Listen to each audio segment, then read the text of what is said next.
যাওয়ার সময় রানা তোর বিরক্ত করে, আচ্ছা তুই একটা বার চিন্তা করে দেখ, রানা যদি তোর বড় ধরনের যদি কোনো ক্ষতি করে, আমরা কই মুখ দেখাবো? হ্যাঁ যাবো তোমার তোর পড়াশোনা করতে না করে তুই বুঝছ না?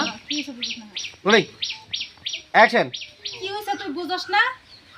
তুই তো কস যে তুই স্কুলে যাওয়ার সময় ওই যে কি জানি পোলাটা রানা নাকি ওই বলে তোর বিরক্ত করে। আচ্ছা ও যদি তোর বড় ধরনের কোনো ক্ষতি করে না, আমরা ও কথার পরে তোর একবার কই দিমু। আচ্ছা আচ্ছা ঠিক আছে ধরুন। আচ্ছা ওই পোলা যদি তোর বড় ধরনের কোনো ক্ষতি করে, অ্যাকশন।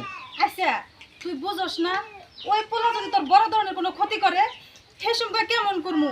আমরা হইলাম গরিব মানুষ, তুই তো বুঝছ সেটা। মা তুমি কোনো চিন্তা করো না, রানা আমার কোনো ক্ষতি করতে পারবো না, আল্লাহ আমার সহায় আছে। এখন পুরো নিজের মতো করে দিতে ভিডিও চলবো না।